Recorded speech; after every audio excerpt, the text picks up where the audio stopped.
स्वतंत्र रूप से विवाह करतन जा। हाँ इस शादी विवाह बानू महाराज जी। हाँ आर स्वतंत्र रूप से विवाह हो रहल बा। हाँ टिबरल भाई जी उठा लिया। हाँ नया मैटर बा। ई केहू ना गावे। सुदर्शन यादव अपन लिख बनावे जे। 1 मिलियन जाई रात भर में लोड कर आज हमने के स्वतंत्र रूप से विवाह करतन जे। विवाह स्वतंत्र रूप से बा नहीं। हाँ एगो समय रहे मिश्रा बाबा को समय रहे हाँ कि कोई गरीब के बेटी बहन के स्वतंत्र रूप से विवाह ना होके। ना वो कब समय रहे? कब? 4वीं शताब्दी के पहले। हाँ The oral history is better than written history। इसका मतलब इनका नाम बुझाई राजा ढोलन के। हाँ ये तो पढ़ल लिखल है ना का जाने कैसे मौखिक इतिहास लिखित इतिहास से बेहतर होते हैं। हाँ एगो 4वीं शताब्दी में बिहार में इतना बदमाश राजा उपज रहे हाँ कि ओइसने सौभाग्यशाली दुल्हन होती थी हाँ तो अपना बलमुआ के साथ सुहागरात मनाती थी। हाँ न तब बरियारी गरीब के बहन बेटी के डोला लोग रोक के सुहागरात रंगरेलिया मनावत रहे लोग। हाँ इस स्वतंत्र रूप से विवाह कब चालू हुआ? कब? यही बलिया के धरती का देन है एक जदुवंश का। हाँ यही बलिया के धरती का देन है एक जदुवंश का। 4वीं शताब्दी के बाद हकीकत घटना मैं कह रहा हूं साहब। हाँ हकीकत घटना बिहार के धरती मिर्जापुर के अगोरी ग्राम के एक राजा थे। हाँ बहुत बदमाश। हाँ उनका नाम था मलागी। मलागी आ वही अगोरी ग्राम एक माहर जादव हुए। हाँ माहर जादव के लड़की जन्म ली। हाँ के उस लड़की के नाम पड़ी मंजरी। मंजरी अब मंजरी जब 16 बरस के जवानी पर कदम रखी हाँ वही बदमाश राजा मलागित के नजर पड़ गया। हाँ कहता है करे किसकी लड़की है? किसके? लोग कहले कि महाराज माहर जादव की लड़की है। हाँ कहले कि माहर जादव के कही दे जाके घर में कह दे इस लड़की को मेरी हवेली में पहुंचा दे। पहुंचा दे नहीं तो पूरा परिवार को बॉडी बॉडी कटवा डालेंगे। माहर जादव रोने लगे। कोई मेरा बेटिया की इज्जत बचा ले। बचा ले। कहानी के भूमिका लगन मास्टर।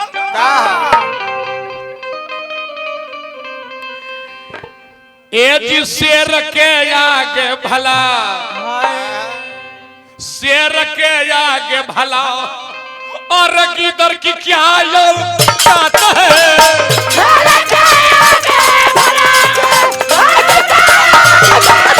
हाँ शेर के आगे भला गिदर की क्या औकात है?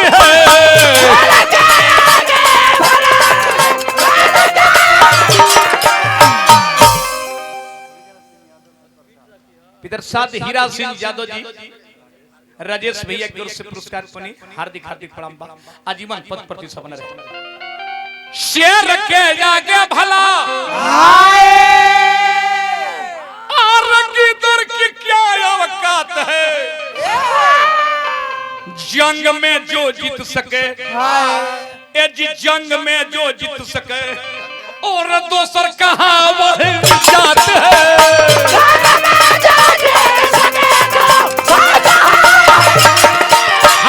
जंग में जो जीती सके दोसर कहाँ यह जाती है।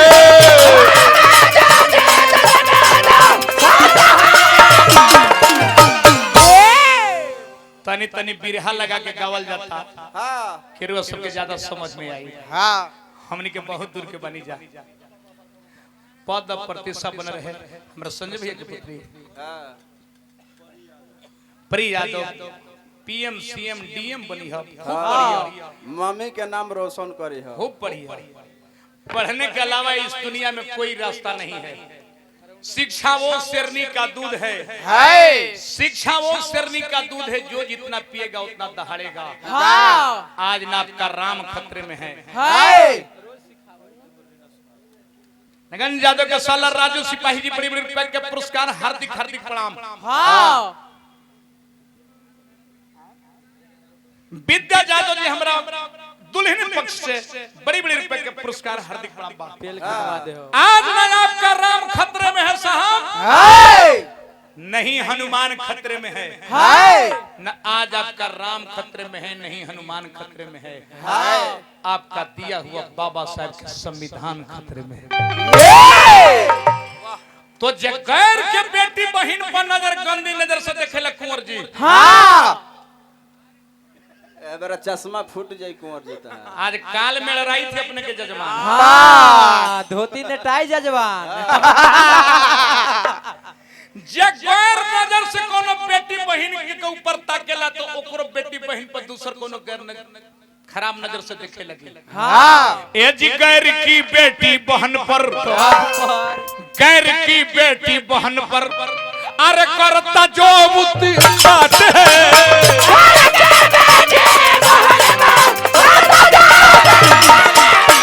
गैर की बेटी बहन पर करता जो बुद्धि बात है।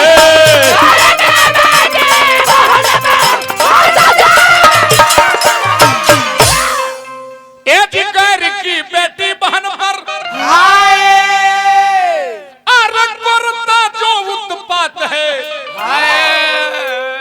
कुंवर जी कहते सुदर्शन की खैरियत न उसका, कहते सुदर्शन की खैरियत न उसका, अरे आखिर में खाता लात है।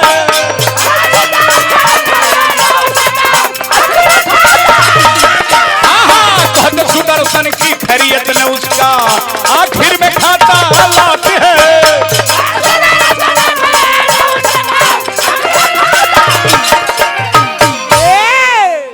तब बिहार के धरती मिर्जापुर के अगोरी ग्राम के माहर जादव, ये बलिया के धरती गौरा ग्राम के काका कुबई के दो पुत्र जन्म ले चुके थे 34 शताब्दी में उसमें, जिनका नाम था लोरी का सांवर, और दोनों की वीरता दुनिया में फैल रही थी। अब माहर जादव के मलागित करके अपनी बेटी को हवेली में पहुंचा दो माहर जादव तुम।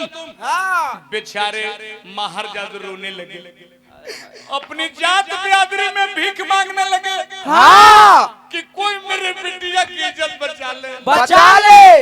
इतनी बदमाश राजा था कि कोई आगे आने के लिए तैयार नहीं हुआ। नहीं, जात का गैर जात में भी भीख मांगे माहर जादव, लेकिन कोई आगे आने के लिए तैयार नहीं हुआ। नहीं ना भैया खाद्य भूसा भरा दी, तू देख लो।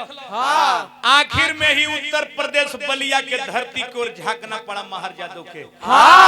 उस समय कागज नहीं चलता था, नहीं, इतना आवागमन के साधन नहीं थे, नहीं। भोजपत्र पर माहर जादव पत्र लिख रहे हैं लोरी के पास, और रो रहे हैं, टपक टपक के आंसू छू रहा है भोजपत्र पर। क्या लिख रहे हैं? क्या कि लिखे माहर रोई रोई,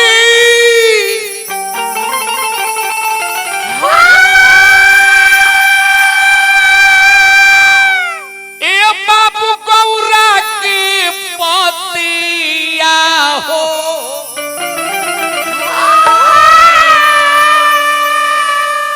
लोरी के मालूम कि तोहरे हाथ हमारो इज्जतिया वीरन, तोहरे हाथ हमारो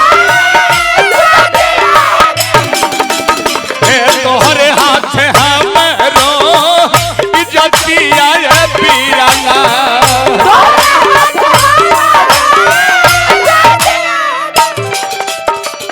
हम रजवान भैया कन्या पक्ष की ओर से बड़ी बड़ी पैक के पुरस्कार हार्दिक प्रणाम। अनाथ पपिया मलागी अरे अपना में चाहे मंजरी के तो लूट जाई जादू कुल के, अरे थतिया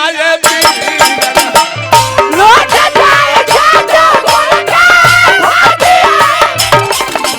ए लूट जाई जादू कुल की थतिया वीरन।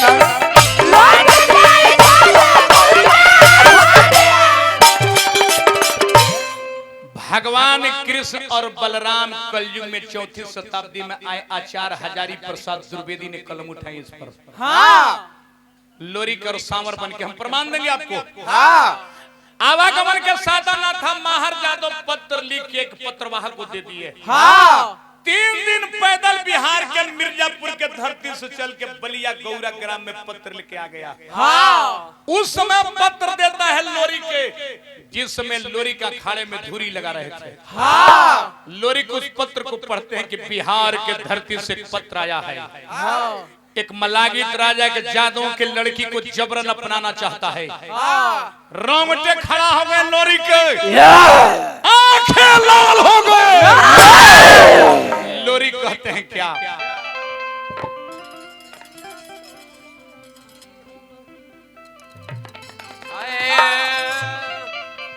कि अरजियत जाए नदी हम जदू, यही मत उस राजा का तो जियत जाए नदी हम जदू, कुल के पनिया रे जवनिया भले ही जंग में मिटी।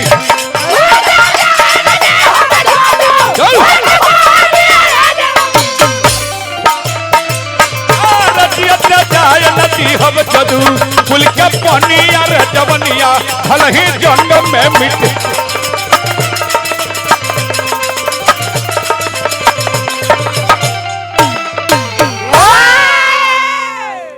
जादों की पैतृक धंधा है गौ पालन करना। हाँ लोरी के बड़ भाई बलिया के दीरांचल क्षेत्र में गौ पालन करते थे। हाँ समरू लोरी पत्र लेके गया है, प्रणाम करके कहते कि भैया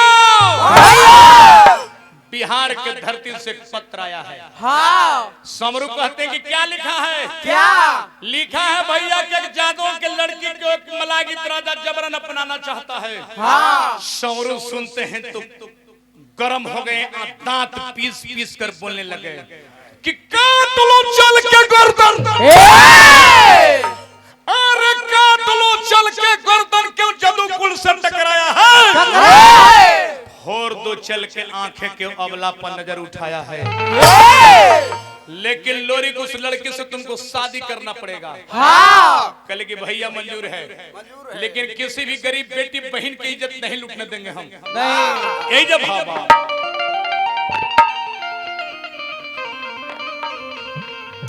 तो तनिए को छोट पर खड़ा हो जा कि खूनावा गौरम भइल सुन कर समरूधीस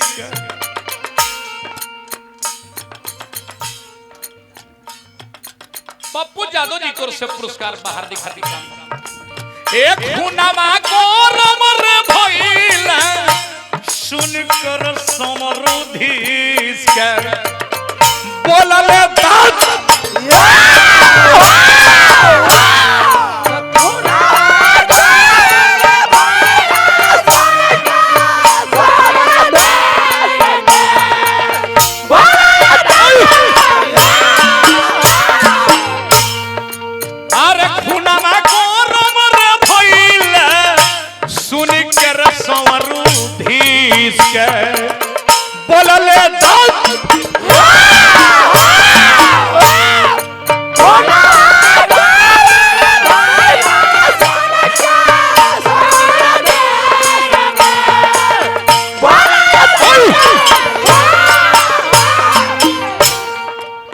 क्या करमाई दूध वाले बाराई आरे क्या कर जमल दुल्हर जाके फूफा जी हार्दिक प्रणाम करते हैं। के कर जमल सीना में मार रहा हो रोक ली तलवार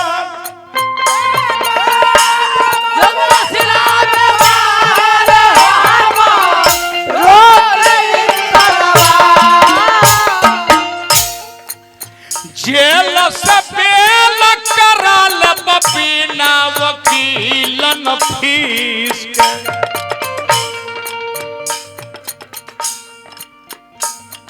विद्या जादव जी की ओर से कथा पर बहुत प्रसंग पुरस्कार हार्दिक हार्दिक प्रणाम। अरे जेल से बेल कराल बिना वकीलन फीस के बोलल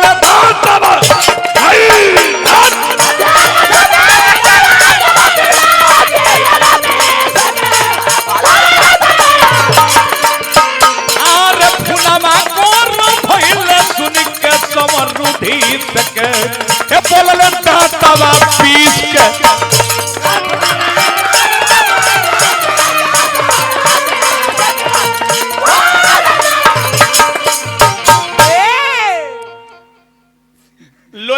समाजवादी नेता थे। बलिया के धरती से जवान जवान पट्टा को छाटा गया। हाँ हर जात बिरादरी में से। हाँ वो बारात में 3 गो बूढ़ गईले। के काका कुबई, 1 गांगी नाव, 2 दुबरी पंडित। 3 और 3 दिन हाथी घोड़ा लेके पैदल चल के बिहार के धरती और गोरी में आके मलागित के किला के लोरी के जाके चप्पे चप्पे घेर दिले। हाँ माहर जादव के घर लोरी घेर लिए। हाँ माहर जादव के बुला के कहते कि घबराइए मत, मत हम लोग बलिया से आपकी सुरक्षा के लिए आ गए हैं। हाँ जाके मलागित के कह दीजिए किला में खबर दे दीजिए है उसकी तलवार में पानी है, उसका भुजा में ताकत है तो मंजरी से शादी करा के दिखा दे। दिखा दे। आज भी किला में ढोल ढमलाल किला में देखे आप लोग जाके साहब। हाँ एगो ऊपर मकान बनाया जाता है घर जिसका नाम है शीर्ष महल। हाँ वो मुदई को देखने के लिए बनाया जाता है। हाँ ये बात जब मलागिर सुनता है तो शीर्ष महल पर चढ़ गया। हाँ आज चढ़ कर देखता है तो देखता है कि मैं चारों तरफ से बलिया के वीर से घिर गया। उसी समय राजा मलागिर के आंख से आंसू टपकने लगे। रउए कहनी थी हमरा बात कहे पड़ल। किलवा हो घेरा गइले या गोरी के वीरों का धरती जवानों का देश बागी बलिया उत्तर प्रदेश। इतिहास है बाबू। The oral history is greater than written history. Sanjay भैया जन करता स्वागत करता है कि ओर से पुरस्कार हार्दिक हार्दिक प्रणाम बा। किलवा हो घेरा गइले ओ गोरी के आ ओही सीना जोरी के अरब उठल करे जावा में पीर हो नयन नवास नीर झर।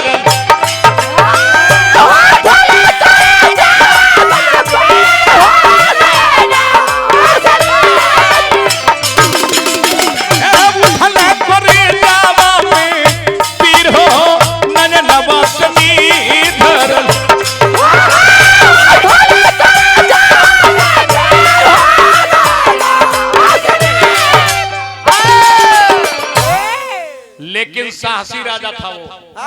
कहता है कि घेर लो। एक भी मुदई वापस लौट के बलिया नहीं जा पाए। नहीं जा पाए। दीवान जी की ओर से पुरस्कार हार्दिक हार्दिक प्रणाम बा।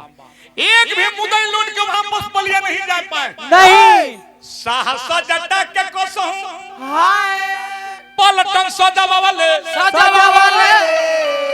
मुदई के घेरो राना भेरी बजावा वाले। और उसी समय मलागित का फौज जो पलटन से किला का बाहर हो गया। राना मोहम्मद चमकल सो मौसीर हो नयन नवास नीर बह।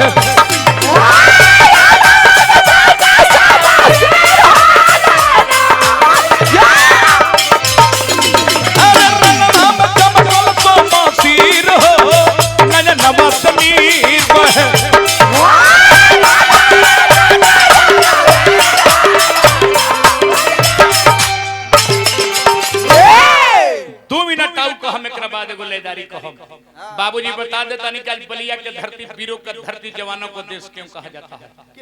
अब देखिए अब मलागित का फौज जब निकल गया किला से तल्लोरी के जितना पलटन आपस में बतियावन लगले। क्या रे निर्णय क्या लेना है जल्दी निर्णय लो। कोई कहता है कि मलागित के गोड़ काट के छोड़ देना है। कोई कहता है कि बाह काट के छोड़ देना है। कोई कहता कि आँखिया फोड़ के छोड़ देवे के। काका कुबई से पूछाइल कि काका तार का ख्याल बा क्या? कहले करे सरवा आँखिया फोड़ के छोड़ देवे। इस सरवा बदमाश राजा है। कोनो के गरीब के झोपड़ी में लड़की हुई न जान जाई तो इस सरवा टोवत टोवत चल जाई। तल्लोरी की तलवार अपना मयान से तबले खींच लिए कि यार काट ली हम सार के मबूरवा। अरे काट ली हम सार के मबूरवा जुटल बाय गोरी में।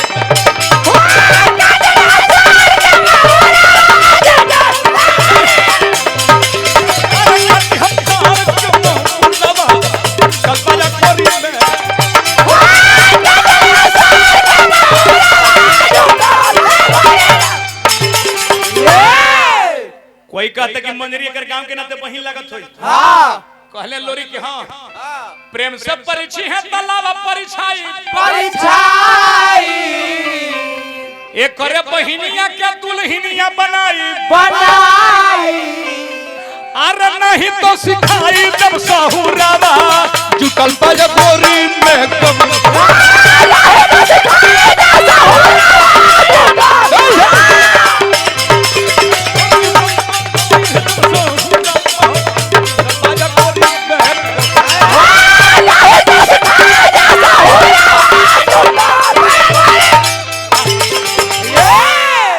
बस उसी समय मलागित भी घोड़ा पर सवार होकर निकल गया। हाँ दीवान साहब तनी खाड़ हो जा हार हो जा इतनी बिरहा के ज्यादा लोग शौकीन बा।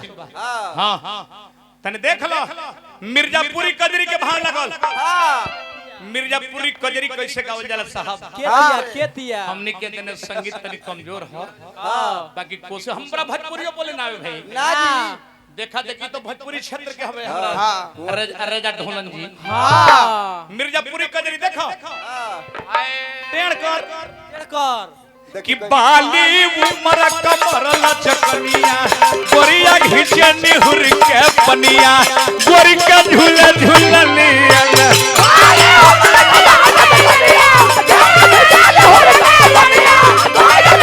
ए बाली उमर कमर लचकनिया गोरिया घिचे निहुर के पनिया गोरी के झूले झूलनिया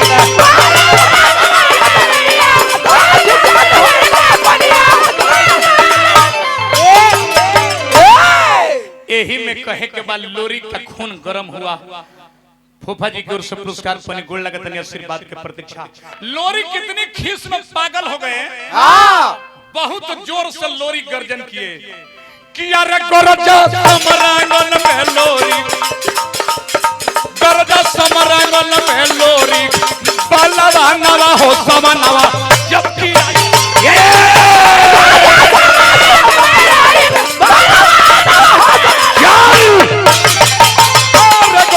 समरंगन में लोरी पलवा नवा हो समनवा जबकि आया मन लागी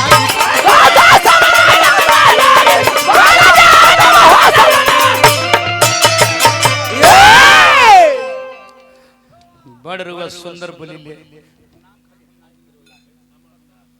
अमरनाथ यादव जी रुआ कहने की भाई उत्तर प्रदेश बिहार के रोटी बेटी के संबंध आज से ना बहुत पहले से हाँ कथा के माने ऐसा लेख कहे बोल नंबर अपन दे दी अमरनाथ भैया ए बाबू लोरी के लगले तेगा संहारे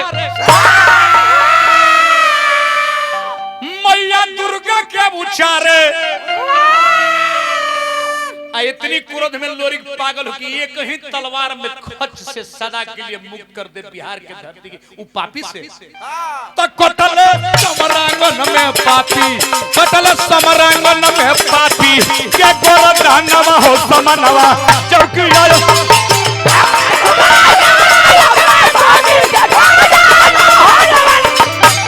अरे कटल समरांगन में पापी के गोरदानवा हो समनवा चौकी आया मल्लाल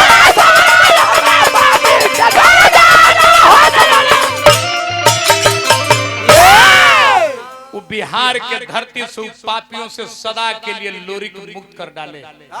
दो चार गो और राजा थे डोला रोकने वाले लोरी के देखे कि बुरा हाल कर दिया मलागित के डरे दुम सटका लिए लोग लोरी फिर भी क्रोध लोरी को शांत नहीं हुआ एक ही तलवार में काट के गर्दन उड़ा दिए आगे बढ़ते तो वो पत्थर के चट्टान था उस पत्थर के चट्टान पर लोरी की अपनी तलवार पटक देते पत्थर के चट्टान दो अधा हो गए। बाबूजी आज भी उत्तर प्रदेश के धरती में रखा गया है वीर लोरी के नाम से देख सकते हैं ये हकीकत घटना है। मारा गया मलागित पापी वीर लोरी के हाथे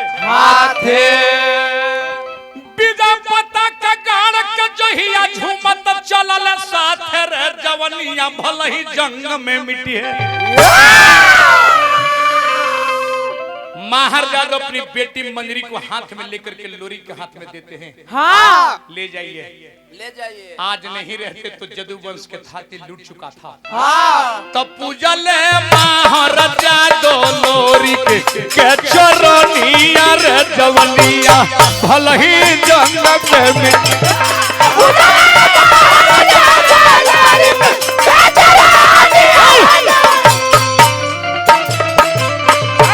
पूजल महाराजा तो लोरी के चरनिया रे जवनिया भल ही जंगल में मिटी है।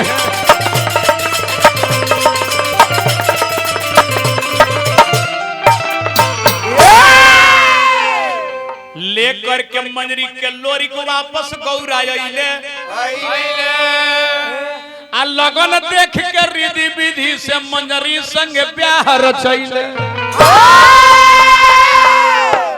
उसी दिन से गरीब के बेटी बहनों का विवाह स्वतंत्र हो गया। कोई आज तक कभी प्रमाण नहीं है डोला रुक सका। नहीं। ये बलिया के धरती एक जदुवंश का करनामा है साहब। सब कोई स्वतंत्र विवाह आज कर रहे हैं। तो ये जे हमने के कहानी के रोक देनी जा